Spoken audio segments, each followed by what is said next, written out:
मेरी 14 साल की बेटी हर रात तकिया को गले लगाकर सोती। एक दिन अचानक मैंने तकिया उठाकर देखा तो मेरी आंखें फटी ही रह गई। मेरा नाम पायल है।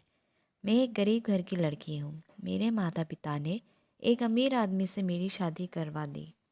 माँ कहती है कि अमीर लड़का है, हमारी बेटी को हमेशा खुश रखेगा। वह लड़का तो क्या था, एक 45 साल का आदमी था और वह एक बेटी का बाप भी था। उसे शायद अपनी 14 साल की बेटी के लिए किसी नर्स के रूप में एक बीबी की तलाश थी। लेकिन मेरे माँ बाप ने घर देखकर मेरी शादी उस आदमी से करवा दी। उन्होंने सोचा हमारी बेटी को इस घर में दुनिया भर का आराम मिलेगा। हर माता पिता अपने औलाद का सुख देखना चाहते हैं। यही सब कुछ मेरे माँ बाप ने भी किया था और मैंने भी उनके पसंद के मुताबिक शादी कर ली। आज मेरी शादी का दिन है। ना कोई धूम धड़ाका, ना कोई ढोल बाजे, क्योंकि उनकी दूसरी शादी थी, इसलिए बहुत सादगी से हो गई। बड़ी ही अजीब शादी थी। मेरी शादी के बाद मैं उनकी बड़ी सी गाड़ी में बैठकर उनके घर पर आ गई। शादी का दिन था, मगर वह इतने व्यस्त थे कि उन्होंने मुझे घर से बाहर ही ड्रॉप किया और कहने लगे कि तुम अंदर जाओ, मुझे कुछ ज़रूरी काम है। उन्होंने नौकरानी से कह दिया और मुझे अंदर ले जाया गया। नौकरानी का नाम रीना आंटी बताया गया था। उसको पहली नज़र में देखकर ऐसा लगा जैसे मेरा घर आना उनको अच्छा नहीं लगा। रीना आंटी बहुत तेज़ और चालाक लग रही थी। घर के अंदर घुसते ही अचानक मुझे चीखों की आवाज़ सुनाई दी तो मेरे कान खड़े हो गए। जब रीना आंटी ने देखा कि कमरे से आने वाली आवाज़ पर मेरा ध्यान है तो उसने मुझसे ऊंची ऊंची आवाज़ में बोलना शुरू कर दिया। जानबूझकर वो मेरा ध्यान हटाने की कोशिश करने लगी, मगर मेरा ध्यान तो सिर्फ और सिर्फ आखिरी वाले कमरे से आने वाली चीखों पर थी। वह मुझे एक कमरे में ले गए और कमरे में ले जाकर मुझे बेड पर बिठा देकर खुद मेरे कमरे से बाहर चली गई। दरवाज़ा बंद करने लगी तो चीखों की आवाज़ और भी तेज हो गई। मैं सोचती रह गई, यह तो अजीब घर है। एक तो सन्नाटा, ऊपर से खतरनाक चीखों की आवाज़ें। पति रात को घर आए। वह मुझसे अचानक बोले, मैं झूठ बोलने का आदमी नहीं हूँ। मैं तुमसे झूठे वादे नहीं करूँगा। यह नहीं कहूँगा कि मैं तुमसे प्यार करता हूँ या नफरत करूँगा, लेकिन मुझसे ज़्यादा उम्मीद मत रखना। मैंने यह शादी अपनी बेटी के लिए की है। मेरी बेटी अजीब सी आदतों का शिकार है। तुम पढ़ी लिखी हो, मुझे उम्मीद है कि तुम उसे संभाल लोगे। मैंने कहा, जी बिल्कुल, क्यों नहीं, आपकी बेटी मेरी जिम्मेदारी है। मैंने पहली बार उनकी बात का जवाब दिया। वह खुश होकर कहने लगे, बस मुझे तुमसे इसी बात की उम्मीद थी। मेरी बेटी का ख्याल रीना आंटी रखती है। यह हमारी बहुत पुरानी नौकरानी है, उस पर भी ज़्यादा भरोसा नहीं कर सकता। इसलिए मैं अपनी बेटी का संपूर्ण जिम्मेदारी तुम्हारे ऊपर सौंपना चाहता हूँ। वह यह बात बोलकर चुप हो गए। मैंने सोच लिया था कि अब बेटी का ख्याल ज़रूर रखूँगी। सुबह मेरी आँख खुली तो मेरे पति घर पर नहीं थे। पूरा कमरा खाली था। मैं बूझे मन से उठी। घर में अजीब सा सन्नाटा छाया हुआ था। मुझे अपने घर वालों की बहुत याद आ रही थी। अभी मैं बेड से उठी ही नहीं थी कि दरवाजे पर दस्तक हुई और पूछा कि आ जाऊं। मैंने कहा, हाँ आ जाओ। मेरी कहते ही रीना आंटी कमरे के अंदर हाजिर हुई और मुझसे कहने लगी, आपका नाश्ता मेज़ पर लगा दिया। मैंने उनसे राहुल के बेटी के बारे में पूछा तो वह कहने लगी, जी वो सो रही है। जब वो सो कर उठ जाती है उन्हें मैं खुद नाश्ता करवाती हूँ। अचानक मुझे किसी के ऊंचे चिल्लाने की आवाज़ आ रही थी। मैंने जल्दी से दुपट्टा लिया और बाल बांधती हुई बाहर आ गई। फिर अचानक से एकदम आवाज़ आनी बंद हो गई। बेटी के कमरे से आवाज़ आ रही थी। मैं कमरे के अंदर गई। मैंने पहली बार राहुल की बेटी को देखा। उसका नाम पूछने पर उसने डरते डरते जवाब दिया, जैसे मैं उसे खा जाऊंगी। मैंने कहा, आपको मुझसे डरने की कोई ज़रूरत नहीं है। मैं आ गई हूँ ना, मैं आपका ध्यान रखूँगी। पर वह मुझे अजीब सी नज़रों से देखने लगी, जैसे मैंने उससे कोई अजीब सी बात कह दी हो।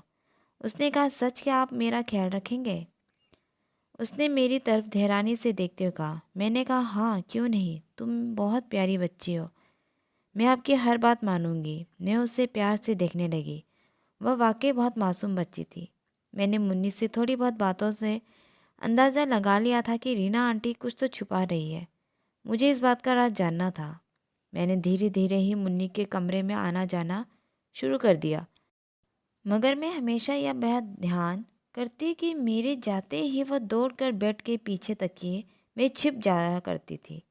यह बात मैंने एक बार नहीं कई बार जाने के बाद ही नोटिस किया, और यकीन मुन्नी के पास ज़रूर कोई ऐसा राज था जिसे वह मुझे बताना नहीं चाहती थी।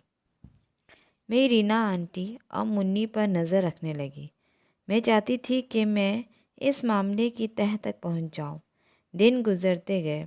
मुझे अंदाज़ा होता जा रहा था कि रीना आंटी का रवैया मेरे साथ थोड़ा अजीब होता जा रहा था। अब मैं अधिक कोशिश करती कि मुन्नी के साथ ज़्यादा से ज़्यादा समय रह सकूं। काफ़ी दिनों के बाद मैं अपने मायके गई थी।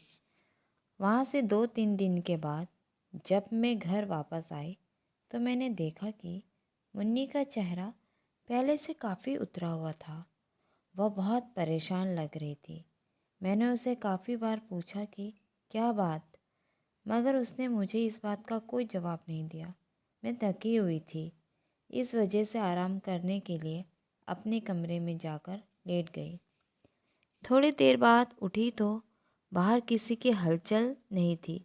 अजीब सा सन्नाटा था।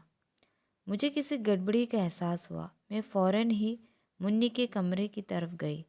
मुझे यह सब देखकर बहुत हैरत हुई और बहुत गुस्सा भी आया कि मुन्नी के कमरे का दरवाज़ा अंदर से बंद था। खिड़की से अंदर कमरे का मंजर साफ देखा जा सकता था। उस वक्त मेरा शक यकीन में बदल गया जब मुन्नी के सामने रीना आंटी को खड़ा देखकर उस पर चिल्ला रही थी। मुन्नी डरी सहमी पास ही बैठी थी। रीना आंटी के तेवर बता रहे थे कि वह मुन्नी पर सख्त गुस्सा है। मैंने दरवाज़ा जल्दी जल्दी बजाना शुरू कर दिया। रीना आंटी ने घबराकर दरवाज़ा खोल दिया। उसके चेहरे पर हवाइयाँ उड़ी हुई थी, जबकि मुन्नी बहुत रो रही थी। मैंने देखा कि मुन्नी की आंखों से आंसू थे। वह बहुत परेशान नज़र आ रही थी। उस वक्त मुन्नी का दूसरा हाथ तकिए पर था। वह मुझसे तकिया को छुपाने की कोशिश कर रही थी। मेरा दिमाग दौड़ने लगा और मैंने मुन्नी को अपने पास आने का इशारा देते हुए कहा, लेकिन वह तो जैसे तकिया के पास से उठने का नाम ही नहीं ले रही थी। तभी अचानक मैंने उसके हाथ से तकिया खींच लिया। यह देखकर मुझे भी बहुत हैरत हुई कि तकिए के नीचे कुछ सिगरेट और शराब की बोतल पड़ी हुई थी। यह देखकर मुन्नी शर्मिंदा हो गई। उसने अपनी नज़रें झुका ली। मैंने उससे कहा, यह क्या है बेटा? तुम्हें यह चीज़ें लाकर देता कौन है? मैंने हैरत से पूछा, लेकिन मुन्नी के पास इस बात का कोई जवाब नहीं था। मुझे रीना आंटी पर बहुत ही गुस्सा आ रहा था कि वह यह क्या बेगैरत है। आखिर एक बच्चे का दिमाग खराब करने का मकसद क्या है? मैंने मुन्नी के कमरे से वह सब चीज़ें को फेंक दिया। मैं गुस्से से रीना आंटी के पास गई और उनसे यह सब पूछने पर बताने लगी कि इस हवेली में कुछ नौकरों की ज़रूरत थी। मैं और मेरी बेटी इस घर में आए और काम करने लगे। कुछ समय तक अच्छा चल रहा था कि मुझे एहसास हुआ कि साहब की नज़र मेरी बेटी पर से हटती ही नहीं। उनकी नज़रों में अजीब सी दहशत होती है। मैं यह सब देखकर घरवा जाती। मेरी कोशिश यही रहती थी कि मैं अपनी बेटी को कम से कम उनके सामने आने ना दूं, मगर ऐसा नहीं हो पाता था। कुछ दिन के बाद जब मुझे पता चला कि मेरी बेटी गर्भवती है तो मैं साहब से बहुत लड़ी। उन्होंने मुझे चुप रहने को कहा। मैं क्यों चुप रहती? मेरी बेटी की ज़िंदगी खराब कर दी थी। फिर उन्होंने मेरी बेटी से शादी कर ली। पर बाद में मुझे पता चला कि कितना बड़ा खेल रचाया गया है। साहब ने शादी करके 1 महीने बाद ही तलाक दे डाली। मेरी बेटी ने उस बच्चे को जन्म दिया, मगर जिन हालातों में वह बच्चा पैदा हुआ था उसकी वजह से वह बच्चा बच नहीं सका और इस दुनिया से चला गया, हमेशा हमेशा के लिए। उसके जाने के बाद मेरे दिल में बदले की आग भड़क उठी। साहब की बीवी की मौत तो कुदरत ने ले लिया, वो तो खुद ही इस दुनिया से चली गई, लेकिन उनके पीछे एक निशानी साहब की और उनकी मोहब्बत की छोड़ गई। मैं चाहती हूँ साहब को कभी भी बेटी का सुख ना मिले। आप ही बताओ बीबी जी, मैं क्या गलत कर रही हूँ? मैं सारी बातों को समझ चुकी थी। एक पुरानी घटना ने उसके दिल और दिमाग में बहुत बड़ा आघात पहुँचाया है। मैंने इस बात का जिक्र किए बिना ही उसका इलाज शुरू कर दिया, क्योंकि मैं रीना आंटी के पागलपन और उसके दिमाग की बीमारी के बारे में अच्छे से समझ चुकी थी। राहुल की गलती को मैंने माफ़ कर दिया और कुछ ही दिनों बाद रीना आंटी भी बिल्कुल अच्छे तरीके से ठीक हो गई थी और मैंने उनकी बेटी की शादी किसी अच्छे घर से रिश्ता देखकर कर दिया और मेरी बेटी भी नॉर्मल हो गई थी और हम अब सब एक साथ हंसी खुशी अपनी ज़िंदगी गुजारने लगे।